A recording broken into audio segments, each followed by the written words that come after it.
Hi, hello and welcome back to F1 Challenge VB. My name is Mephisto and our journey through the history of Formula 1 continues today with the 9th and final round of the 1962 season, the South African Grand Prix. It was held on the 29th of December. It had 21 entries, 17 of them took part in the race, however 6 ended up retiring. The race consisted of 82 laps completed in 2 hours, 8 minutes and 3 seconds. Jim Clark started the race from pole with Graham Hill in 2nd, Brabham 3rd, Ireland 4th, Surtees 5th and Tony Maggs started from 6th. After a superb drive, Graham Hill won the South African Grand Prix from Bruce McLaren, who finished 49.8 seconds after Graham. Tony Maggs crossed the line in 3rd, he was 50.3 seconds behind. Brabham ended the race in 4th, he was 53.8 seconds behind. Ireland finished the race in 5th, he was 1 lap down. And rounding off the top 6 was Neville Ladirley, sorry if I butchered that name, he was 4 laps down. The fastest lap of the race was posted by Jim Clark, it was a 1 minute 31 second lap. Here we are at the East London circuit in South Africa, where a lap starts off with a very long down into turn 1, an open right-hander called Spotter's Pass. Turn 2 is next, a fast right-hand sweeper, which brings us into turn 3, a tight right-hand hairpin. From here we move on to Gate Bend, another fast right-hand sweeper. Brake as soon as you exit this corner to line yourself up for the S's, a slow right-left chicane,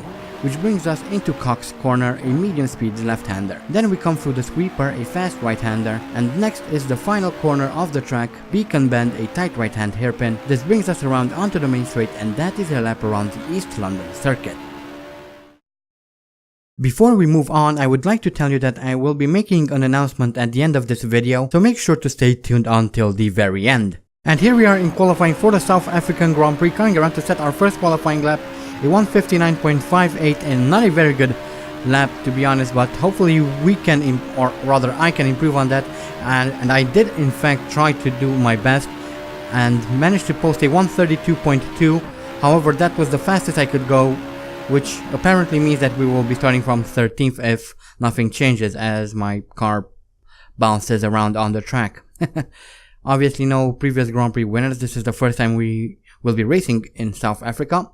Anyway, we have Jim Clark on pole with Bruce McLaren in 2nd, John Surtees starting from 3rd, 4th is Graham Hill, followed by Tony Maggs in 5th, and rounding off the top 6 is Phil Hill. Willie Maurice is in 7th, followed by Joe Siffert in 8th, 9th is Giancarlo Baghetti, Ricardo Rodriguez 10th, 11th is Lorenzo Bandini, followed by Maston Gregory in 12th, 13th is Karel Godin de Beaufort, Richie Ginther 14th, 15th Dan Gurney, 16th Trevor Taylor, 17th is Innes Ireland, Joe Bonnier 18th, down in 19th is Andy Higgs, and at the very back we have Jackie Lewis in 20th. So that is the grid lineup for the first ever South African Grand Prix. Well, not the first one, but the first one as part of a World Championship. There has been another race before this a few years back, and we are off for the final round of the season. Hopefully it's going to be a good race for Andy Higgs. Obviously we had a lot of problems during this season, so it would be quite nice to finally see a good race with some points on the board. We saw there a pretty slow start, people were bogged down, and there's a carnage coming into turn 1 here, and narrowly managed to avoid crashing into everyone, but we get through and we are fine, thankfully for now at least, and we move up into 10th thanks to all of that. And I think we shall have a look at the replay. Yes, here we have the replay of the start. The camera angle is kind of, well, not ideal, but I guess we'll have to work with it, as it is quite slow at the beginning. There were people kind of not knowing what to do. We see John Surtees there losing control of his car, and then all hell breaks loose as people crash into each other. We see someone there losing a front wheel. That was, I believe, Richie Ginther. Yes, indeed, it was, as he crashes into one of the Ferraris there, loses his front left, and he is out of the Grand Prix already. We also have Giancarlo Baghetti in the Ferrari coming around towards the end of the opening lap, and into the pits he goes. He was one of the people involved in the crash at the start of the race, and coming into the pits as well is Ricardo Rodriguez in the other one of the other Ferraris. So that was what happened towards the end of the lap. Still on the opening lap, John Surtees crashes into me for no goddamn reason, spinning me around and causing me to lose quite a few positions. We are now down in 14th, unfortunately, as we come through this right-hander. Jackie Lewis overtakes me and we are down in 15th, which is not very good. Hopefully we will be able to catch up to everyone. Now moving on to lap 3, and all of a sudden I crash into a Porsche. And here is a slowed down look at that. You can barely make out that there was a car on the track.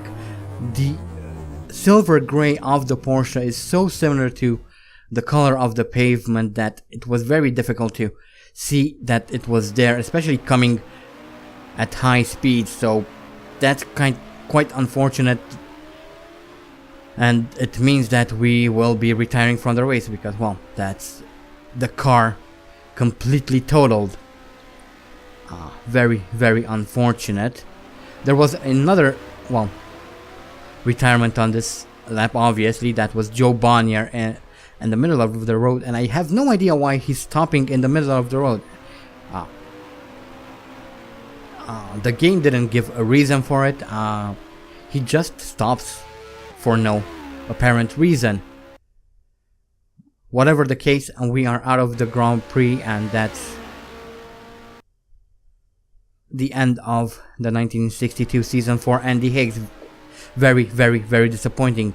A few laps later, we see Graham Hill coming around. He crashes into one of the Ferraris, ends up in the pits and retires. We also see Phil Hill, who gets in front of another Ferrari, brakes hard. The Ferrari crashes into him, and then Dan Gurney in the Porsche also crashes into Phil Hill, and that's the end of his race. And we now look at Dan Gurney crashing into Phil Hill. Quite weird that the AI would stop at that point. Makes no sense. And here is Lorenzo Bandini, who is coming into the pits. I'm not sure why the AI is not using the proper pit entrance, but whatever. And on lap 8, coming around to finish lap 8, we see Bruce McLaren, who posted the fastest lap at this point of the race. So congratulations for Bruce McLaren for being the fastest man on track, I guess. Not much more to add to that, as we see Trevor Taylor now, one of the Coopers, brakes for no reason in front of him. He loses his front left, and he is also out of the Grand Prix. We now see Tony Maggs pulling off the track to the side there, who actually has a problem with his suspension, and he's out of the race. We now see a replay of Maston Gregory and the Unity Laystall. There is smoke coming out of the back of the car, out of his engine.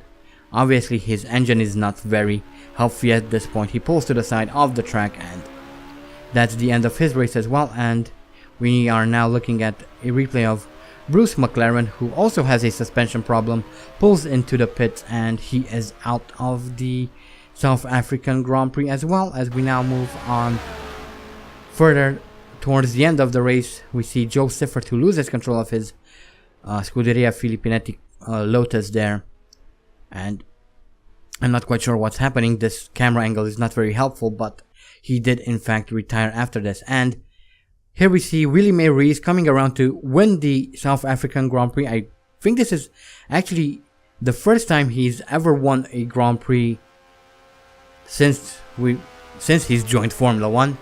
So congratulations to him. John Surtees finishes in second, Jackie Lewis third, and there were only 6 people who managed to finish the race. Here are the retirements.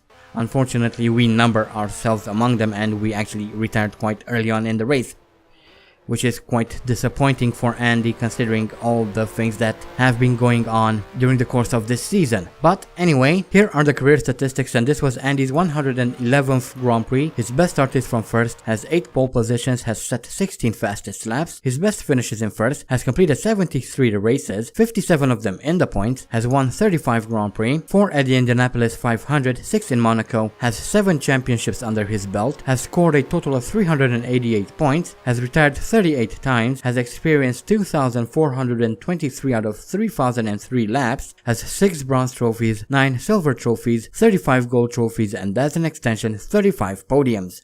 And here is one final look at the championship standings. Phil Hill wins the 1962 Drivers' Championship, so congratulations to him. Joe Bonnier finishes the season in 2nd, Dan Gurney and Bruce McLaren are tied in 3rd, Willie Mays finishes the season in 5th, Lorenzo Bandini 6th, the last driver to score points is Joe Siffert down in 16th, and unfortunately Andy Higgs is at the bottom of the standings with no points and a bunch of retirements, which is quite unfortunate. Anyway, let's move on to the constructors now. Here Porsche win the Constructors' Championship, so congratulations to them. Ferrari finished the season in 2nd, Cooper are 3rd, Team Lotus and Écurie Galois are sharing 4th, Bowmaker Yeoman finished the season in 6th, Scuderia Filippinetti are the last team to score points down in 10th, and Brabham Racing Team unfortunately have nothing on the scoreboard, so they are down in 11th. So that was the first South African Grand Prix, at least as far as a World Championship is concerned. That is the end of the 1962 championship. Very disappointing for the Brabham team and for Andy Higgs. Very good performance from Phil Hill, and even better performance from Porsche. I wouldn't have expected them to win. I was almost certain that Ferrari would win the championship given that they had more drivers than anyone else on the grid. But anyway, that is the end of the 1962 Formula 1 season. Again, very disappointing for Brabham and for Andy. Hopefully the next season will be a little bit better. Now, at the beginning of this video, I said I had an announcement to make, but before that, let's take a look at the team and driver changes for the 1963 season, and we'll start as usual with Ferrari, which will be comprised of drivers Lorenzo Bandini, Jack Surtees, and rookie Ludovico Scarfiotti. Although there are some rumors that Higgs might once again return to Ferrari, which means Scarfiotti would be the most likely candidate to be replaced. Meanwhile, Phil Hill will be moving to the all-new Automobili Turismo Esport team, alongside Giancarlo Baghetti. Willie Mays will not be returning in 1963, neither will Ricardo Rodriguez, who was killed in an accident during a non-championship race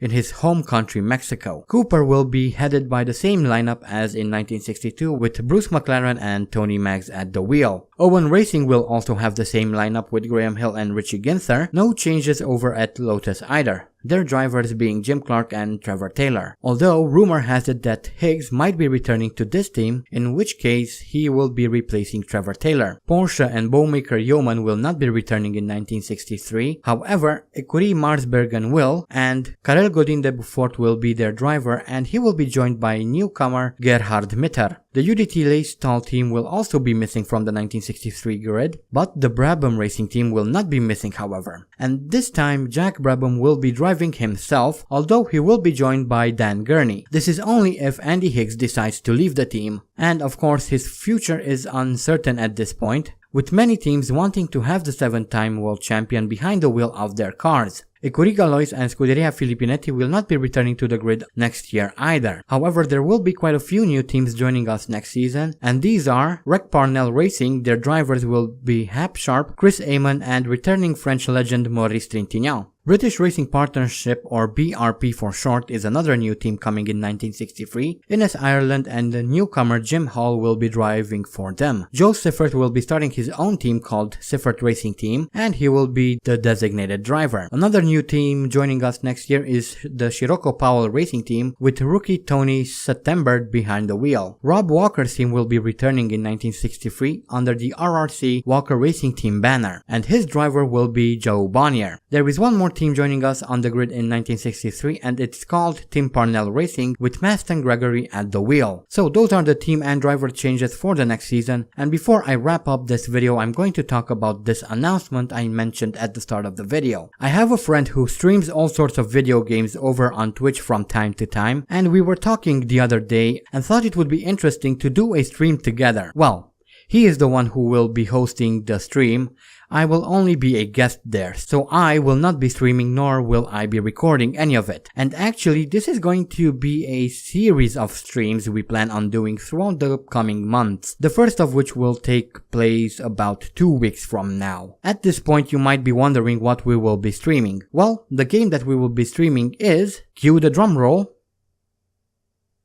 Oh gosh darn it, I said cue the drum roll. Hello? Oi! There we go. Finally. So the game that we will be streaming is F1 2015, which is the only F1 game we both have. Now the way this will work is we will be doing full-length races about once every 2 weeks or so. We haven't ironed out the details yet, but I will keep you posted. And don't worry that you might forget about the stream, because I will post a video about 30 minutes before the start of the stream. But once again, this will take place about 2 weeks from now, and as soon as I have more information I will make sure to let you know. I will also provide a link to his Twitch account in the description box below, so make sure to go over there and follow him, and maybe even say hi. Anyway, that's about all I can tell you about this for the time being, so without further ado, it's time to wrap up this video. And as soon as this video goes live, you will have a few more hours to vote for next season's team, so if you haven't done so already, make sure to check the link in the description, and that is pretty much it. I also have a second channel where I will be playing all sorts of different games. At the moment I'm doing a playthrough of Diablo 2 and Homefront, so if you're interested in any of those games, there will be a link in the description to my second channel as well. I hope you guys enjoyed this video. Thank you all so much for watching, and as always, stay sharp!